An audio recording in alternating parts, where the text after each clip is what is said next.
સ્વાગત છે મિત્રો ટ્રેડિંગ ટોક્સના એક ડેઈલી વીકલી એનાલિસિસ વિડીયોમાં. તો વાત કરી આવતા વીકની અંદર કયા લેવલ આપણી માટે ઇમ્પોર્ટન્ટ છે, ક્યાં સુધી માર્કેટ જે છે એ ડાઉન સાઇડની મુવમેન્ટમ કરી શકે છે. અત્યારે આપણે નિફ્ટીનો 1 વીકનો ચાર્ટ ઓપન કરી લીધો છે. હવે આની અંદર જોઈએ તો આપણે લાસ્ટ વીકમાં જોઈએ તો આ 5 દિવસની અંદર કેન્ડલ જે છે એ નેગેટિવ આપણને અહીંયા જોવા મળી છે. આપણે વીકલી ટાઈમ ફ્રેમની અંદર જોઈએ તો કેન્ડલ જે છે એ આપણને અહીંયા નેગેટિવ જોવા મળી છે. એટલે આવતા વીકની અંદર આ રેન્જની વચ્ચે રહે અથવા તો આ રેન્જની નીચે જાય છે તો ક્યાં સુધીના આપણને લેવલ જોવા મળી શકે છે એની વાત કરીએ તો જે નિફ્ટીનું ક્લોઝિંગ મળ્યું છે એ આપણને થોડું નેગેટિવ જોવા મળ્યું છે. ઇન્ડિયા પાકિસ્તાનના જે ન્યૂઝ ચાલતા હતા યુદ્ધના ન્યૂઝ બધા, તો અત્યારે એ થોડુંક સીઝ ફાયર એટલે યુદ્ધને હમણાં થોડા સમય માટે રોકી રાખવાના નિર્ણયો લેવાઈ ગયા છે. એટલે હવે માર્કેટ જે છે એ અત્યારે ગિફ્ટ નિફ્ટી જોઈએ તો 100 પોઈન્ટ જેવી માઇનસ છે, પણ સવારના પોરમાં ખુલે અને ગેપ અપ પણ ખુલવાની શક્યતા છે માર્કેટ. અને જો ગેપ ડાઉન ખુલે છે તો આપણી માટે લાસ્ટ હોપ વન ડેની ટાઈમ ફ્રેમ પર કયું લેવલ છે તો કે 23,850. 23,850 ની નીચે જો ક્લોઝિંગ વન ડે નું જોવા મળે છે તો આવવાવાળા દિવસોની અંદર 23,450 આજુબાજુના લેવલ ડાઉન સાઈડની અંદર જોવા મળી શકે છે. એટલે ખાસ કરીને મિત્રો ખાસ ધ્યાનમાં રાખજો કે 23,850 નું લેવલ જે છે સપોર્ટ ઝોન એ જો બ્રેક કરે છે તો નીચેની બાજુ 450 નું લેવલ જે આપણી માટે ઓપન થઈ જવાનું છે. વાત કરીએ હવે કે આવતીકાલની અંદર માર્કેટ ઓપન થાય છે, ઓપન થયા પછી કયા સારા લેવલ છે. સરસ મજાના આપણને એક સવારમાં નાસ્તો સરસ મજાનો મળી જ જાય છે બધાને.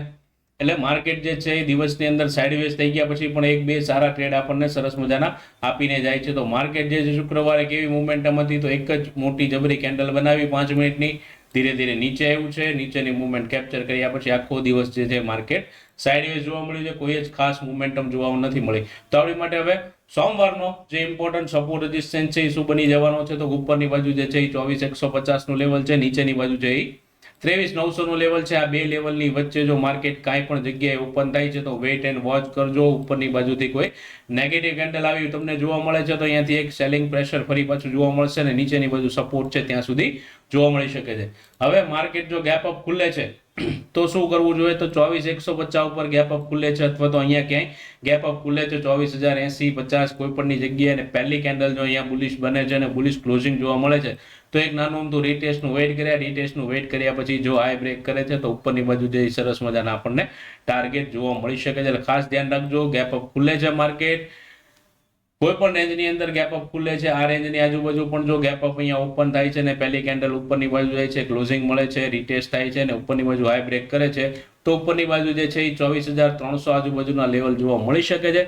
માર્કેટ જો ગેપ અપ ખુલી અને અહીંયાથી જો કેન્ડલનું રિજેક્શન લાઈન ફરકી પાછું માર્કેટ નીચે આવે છે, ડે લો ને બ્રેક કરે છે, નાનો અમથો અહીંયા રિટ્રેસમેન્ટ જોવા મળે છે, નીચેની બાજુના આપણને ટાર્ગેટ જોવા મળશે. ફ્લેટ ઓપનિંગ થાય છે માર્કેટનું, આ રેન્જની વચ્ચે થાય છે તો વેઇટ એન્ડ વોચ કરજો. માર્કેટ નીચે આવે છે, નીચે ક્યાંય હોલ્ડ કરે છે, હોલ્ડ કર્યા પછી જો બ્રેકડાઉન કરે છે તો નીચેની બાજુ જે છે 900 થી લઈને 850 સુધીના એક નાના અમથા ટાર્ગેટ પ્લાન કરી શકો છો. અહીંયા જો હોલ્ડ કરે છે માર્કેટ તો સરસ મજાનું નીચે જે છે એ 400 પોઈન્ટનો ફોલ જોવા મળી શકે. એટલે જે 850 નું લેવલ છે એ આપણી માટે ખૂબ જ ઇમ્પોર્ટન્ટ લેવલ છે. વન ડેની ટાઈમ ફ્રેમમાં લેવલ સારું છે. અને વાત કરીએ તો ડેલી ટ્રેડિંગ કરીએ છીએ એની અંદર પણ આપણે સરસ મજાનું લેવલ જે છે એ આપણી માટે ઇમ્પોર્ટન્ટ રહેવાનું છે. એટલે ધ્યાન રાખીને સપોર્ટ ઝોન ઇમ્પોર્ટન્ટ રહેવાનો છે 23,850. આની નીચે જો ક્લોઝિંગ જોવા મળે છે, અહીંયા હોલ્ડ કરે છે માર્કેટ, હોલ્ડ કર્યા પછી અને બ્રેકડાઉન કરે છે તો નીચેની બાજુ સરસ મજાના ટાર્ગેટ પ્લાન કરી શકો છો. થોડુંક સ્વિંગ બનાવી અને એસએલ ટ્રેલિંગ કરીને મોટા પોઈન્ટ લઈ શકો છો. માર્કેટ ફ્લેટ ઓપન થાય છે, ફ્લેટ ઓપન થયા પછી ધીરે ધીરે અપસાઇડની મુવમેન્ટમ કરે છે, અહીંયા હોલ્ડ કરે છે, હોલ્ડ કર્યા પછી જો બ્રેકઆઉટ કરે છે તો પણ એક સરસ મજાના ઉપરની બાજુ આપણને ટાર્ગેટ મળી શકવાના ચાન્સીસ છે. તો માર્કેટ જો છે એ નીચેની બાજુ જાય છે, 23,900 ની નીચે જાય છે, 850 સુધીનો પહેલો આપણો સપોર્ટ બનશે, 850 નીચે જાય છે તો સરસ મજાની મુવમેન્ટમ આવશે. બાકી નીચે ક્યાંય જાય છે તો ધીરે ધીરે પ્લાન કરજો. માર્કેટની અંદર નીચે સપોર્ટ ઇમ્પોર્ટન્ટ છે. ફ્લેટ ઓપન થાય છે તો પણ ધ્યાન રાખજો. માર્કેટ હવે ગેપ ડાઉન જ ઓપન થાય છે તો શું કરવાનું છે, માર્કેટ જો ગેપ ડાઉન ઓપન થાય 23,900 અથવા તો 23,850 આજુબાજુ ઓપન થાય તો પહેલી કેન્ડલ અહીંયા કોઈ હમર બને છે અથવા તો મારું બાજુ કેન્ડલ બને છે તો કેન્ડલની સાથે તે તમે ટ્રેડ પ્લાન કરી શકો છો. ઉપરની બાજુનો પહેલો ટાર્ગેટ આપણને આ સુધીનો મળી શકે છે, જ્યાં આપણું આજનું ક્લોઝિંગ જોવા મળ્યું છે શુક્રવારનું ત્યાં સુધી આપણને પહેલો ટાર્ગેટ જોવા મળી શકે છે. માર્કેટ અહીંયા હોલ્ડ કરે છે, રિટ્રેસમેન્ટ કરે છે, ફરી પાછો હાઈ બ્રેક કરે છે તો બીજો ટાર્ગેટ આપણો આ બની શકે છે. ત્રીજેની બાજુ ફરી પછી મોમેન્ટમ કરીને ઉપર જાય છે તો 24,300 સુધીના નીચેથી પણ ટાર્ગેટ મળી શકે છે. માર્કેટ ગેપ ડાઉન ઓપનિંગ થઈ, પહેલી કેન્ડલ નેગેટિવ બનાવે છે તો વેઇટ એન્ડ વોચ કરજો, થોડું માર્કેટને સસ્ટેન થવા દેજો, રીટેસ્ટ કરે છે પછી જો લો બ્રેક કરે છે તો આની અંદર એક સરસ મજાનો ટ્રેડ મળી શકવાના ચાન્સીસ છે. બાકી માર્કેટની અંદર ચાન્સ નથી. ત્રણેય બાજુના નિફ્ટીની અંદર લેવલ તમને સમજાવી દીધા છે, કેવી રીતે આ લેવલની અંદર તમારે કામ કરવાનું છે. વાત કરીએ બેંક નિફ્ટીની અંદર, તો બેંક નિફ્ટી જોવા જઈએ તો એ પણ સરસ મજાની મોમેન્ટમ કરે છે. પ્રીમિયમ હવે થોડા ઓછા થઈ ગયા છે. સેમ નિફ્ટી અને બેંક નિફ્ટી બંને સાથે ચાલે છે. વીકલી ટાઈમ ફ્રેમની અંદર જોઈએ તો પણ આની અંદર આપણને એક નેગેટિવ કેન્ડલ જોવા મળી છે, જે ઇનસાઇડ કેન્ડલ અહીંયા લાસ્ટ વીકમાં બની હતી. આપણે ઇનસાઇડ કેન્ડલનું જે એનાલિસિસ કર્યું તો આ ઇનસાઇડ કેન્ડલની અંદર આ જે કેન્ડલ બની છે એ કેવી બની છે તો કે નેગેટિવ કેન્ડલ બની છે અને ફૂલ મારું બાજુ કેન્ડલ નેગેટિવ બની છે. એટલે કે સેલિંગ પ્રેશર આખા વીકની અંદર સરસ મજાનું જોવા મળ્યું છે. આ લેવલ આપણી માટે લાસ્ટ હોપ છે. નીચે આવે છે તો નીચેની બાજુના લેવલ પણ મળી શકે છે. એટલે વીકલી ટાઈમ ફ્રેમની અંદર જોવા જઈએ તો અત્યારે બેંક નિફ્ટીનું ક્લોઝિંગ છે એ ખરાબ જોવા મળ્યું છે. વાત કરીએ હવે વન ડેની ટાઈમ ફ્રેમ ઉપર, તો વન ડેની ટાઈમ ફ્રેમ ઉપર પણ આપણને ધીરે ધીરે જે માર્કેટ છે એ નીચે આપણને જોવા મળ્યું છે. ને જે લાસ્ટમાં કેન્ડલ બનાવી છે એ કઈ કેન્ડલ છે, સરસ મજાની બની છે. જો નામ આવડતું હોય તો કોમેન્ટમાં કરી દેજો. આવી કેન્ડલ ક્યારેક જ પરફેક્ટ જોવા મળે છે. એટલે મિત્રો ખાસ કરીને આ જે કેન્ડલ બની છે ડેલી ટાઈમ ફ્રેમની અંદર, તો કોમેન્ટમાંનું નામ લખી દેજો કે આને શું કહેવામાં આવે છે, કઈ કેન્ડલ છે અને આનું મહત્વ શું છે. તો જે પ્રમાણે કેન્ડલ બની છે એ કેન્ડલની નીચે જવાના ચાન્સીસ વધારે છે. નીચેની બાજુ અહીંયા સપોર્ટ બનાવીને ફરી પાછું માર્કેટ જે છે એ ઉપર જઈ શકે છે, એવા પણ ચાન્સીસ અહીંયા બની શકે છે. વાત કરીએ હવે સોમવારના દિવસે બેંક નિફ્ટી અંદર કેવી રીતે ટ્રેડ પ્લાન કરવા, કયા લેવલ આપણી માટે ઇમ્પોર્ટન્ટ રહેવાના છે. તો જે રીતે નિફ્ટીએ પણ એક સરસ મજાની પહેલી કેન્ડલ બનાવી, તેમ બેંક નિફ્ટીએ બનાવી નીચેની બાજુ ફરી પાછું એવું છે, લોએથી પાછું ઉપર ગયું અને માર્કેટ જે છે એ સાઇડવેઝ મોમેન્ટમ કરતું હતું. પણ આનો ચાર્ટ તમે જોશો તો કેવો છે, ધીરે ધીરે વીક પડતો હતો અને નિફ્ટી જે છે એ ઉપરની બાજુ હોલ્ડ કરતી હતી. એટલે નિફ્ટીની અંદર હજી સ્ટ્રોંગ થોડી દેખાય છે. બેંક નિફ્ટી જે છે એ લાસ્ટ વીકમાં, એની પહેલાના વીકમાં પણ આપણે વાત કરી હતી કે થોડી નેગેટિવ છે અને નીચે રિટ્રેસમેન્ટ કરવા આવે એવી શક્યતાઓ વધારે છે. Bank Nifty already all time high ઉપર હતી, ઓલ ટાઈમ હાઈ નવા લગાડી દીધા છે. બેંક નિફ્ટીની છે એ હજી ઓલ ટાઈમ હાઈ બહુ દૂર છે. એટલે નિફ્ટીને જે છે એ ચાલવા દેશે અને બેંક નિફ્ટીને થોડી હોલ્ડ રાખે એવા ચાન્સીસ આની અંદર જોવા મળી શકે છે. બાકી ચાર્ટ પ્રમાણે જોવા જઈએ તો બેંક નિફ્ટી જે છે એ એકદમ નેગેટિવ જોવા મળી શકે છે. તો અત્યારનું જે આપણી પાસે લેવલ છે એ લેવલ આપણી માટે ખૂબ જ ઇમ્પોર્ટન્ટ છે. આ લેવલની આજુબાજુ જો કાલે માર્કેટ ઓપન થાય છે, ફ્લેટ ઓપનિંગ થાય છે માર્કેટનું, નીચેની બાજુ પહેલી કેન્ડલ, બીજી કેન્ડલ ગમે કેન્ડલની અંદર નીચે જાય છે અને અહીંયા હોલ્ડ કરે છે. હોલ્ડ કર્યા પછી ફરી પાછું જો બ્રેકડાઉન કરે છે તો સરસ મજાના ટાર્ગેટ છે એ નીચેની બાજુ આપણને ફર્સ્ટ જોવા મળી શકે છે. એટલે 53,500 થી લઈ અને નીચેની બાજુ 52,800 સુધી માર્કેટ જોવા મળી. એટલે 700 પોઈન્ટની મોમેન્ટમ છે એ ડાઉન સાઈડમાં આપણને જોવા મળી શકે છે. ફ્લેટ ઓપનિંગ થાય છે અને નીચે જાય છે તો ફ્લેટ ઓપનિંગ થાય છે, પહેલી કેન્ડલ ઉપરની બાજુ જાય છે, બીજી ત્રીજી કેન્ડલ ઉપરની બાજુ જાય છે. અહીંયા માર્કેટ હોલ્ડ કરે છે.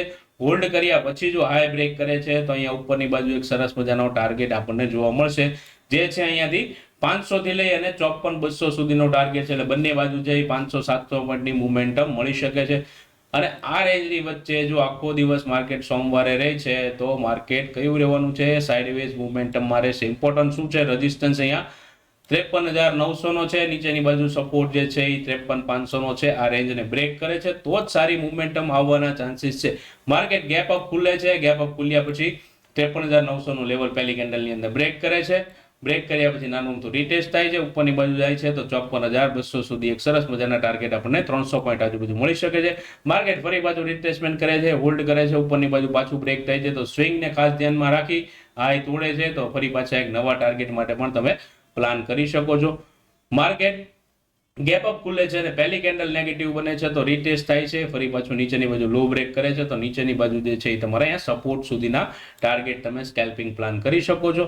માર્કેટ જો ગેપ ડાઉન ઓપન થાય છે તો શું કરવું, માર્કેટ જો ગેપ ડાઉન ઓપન થાય છે અને આ લોની નીચે થાય છે એટલે કે 53,483 નો જે લો બનાવ્યો છે એની નીચે જ જો માર્કેટ ઓપન થાય છે તો વેઇટ એન્ડ વોચ કરજો. અહીંયા કે વચ્ચે ઓપન થાય છે તો શાંતિથી માર્કેટને જોજો, સ્વિંગ ઉપર ધ્યાન આપજો, હાઈ અને લો માર્ક કરી રાખવાના છે. જે પણ બ્રેક કરે છે સાથે સાથે એના વેટેજ કેવી મોમેન્ટમ કરે છે અને જોઈ અને માર્કેટની સાથે આપણે ટ્રેડ પ્લાન કરવાનું છે. નીચેની બાજુ ગેપ ડાઉન ઓપનિંગ થાય છે તો જે લોકો અહીંયા પુટ લઈને આવ્યા છે એ બધા પ્રોફિટ બુકિંગ કરશે એટલે એકાદી બે કેન્ડલ ઉપરની બાજુ આવી શકે છે. ફરી પાછું જે છે અહીંયા સપોર્ટ કામ કરતું હતું, હવે અહીંયા રેઝિસ્ટન્સનું કામ કરશે, તો અહીંયાથી માર્કેટ હોલ્ડ કરે છે અથવા તો નીચેની બાજુ આવે છે. તો ખાસ કેન્ડલોને જોઈ, વોલ્યુમ જોઈ, વેટેજ જોઈ અને બેંક નિફ્ટીની અંદર ટ્રેડ પ્લાન કરવો. એવી જ રીતે સેમ નિફ્ટીની અંદર પણ પ્લાન કરવાના છે. આનું થોડુંક વીકનેસ વધારે છે એટલે ગેપ ડાઉન ઓપન થશે તો નીચેની બાજુ આવવાના ચાન્સીસ વધારે છે. ફ્લેટ ઓપનિંગ થાય છે, આ રેન્જની વચ્ચે સાઇડવેઝ રહેશે, ઉપરની બાજુ લેવલ બ્રેક કરે છે તો પહેલો અને બીજો ટાર્ગેટ અહીંયા મળી શકે છે. ફ્લેટ ખુલ્લી અને ગેપ ડાઉન થઈ જાય છે, નીચે બ્રેકડાઉન કરે છે, રીટેસ્ટ કરે છે, ફરી પાછા લેવલ જે છે એ નીચેની બાજુ જોવા મળી શકે છે. ખાસ કરીને આ બધા લેવલ જે છે એ માર્ક કરી લેજો, વિડીયોને શાંતિથી જુઓ.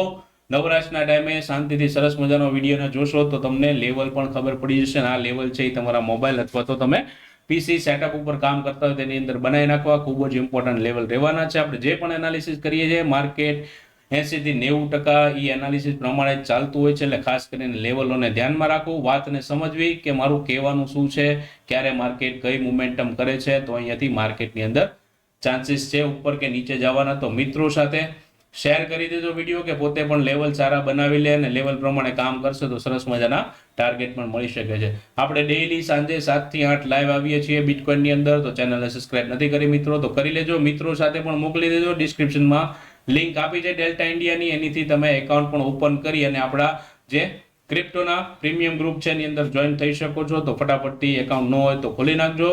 ડેઈલી સાંજે રોજ સરસ મજાના ડોલરમાં પૈસા છાપવા હોય તો ફટાફટથી આવી જજો. ચેનલને સબસ્ક્રાઇબ કરજો. વિડીયો ગમ્યો છે તો લાઈક કરજો. ખાસ કરીને કોમેન્ટ કરજો કે બેંક નિફ્ટીની અંદર ડેઈલી ટાઈમ ફ્રેમ ઉપર કઈ કેન્ડલ બનેલી છે. મળીએ છીએ ફરી પાછા એક નેક્સ્ટ એનાલિસિસ. ત્યાં સુધી જય ભારત. આવજો મિત્રો.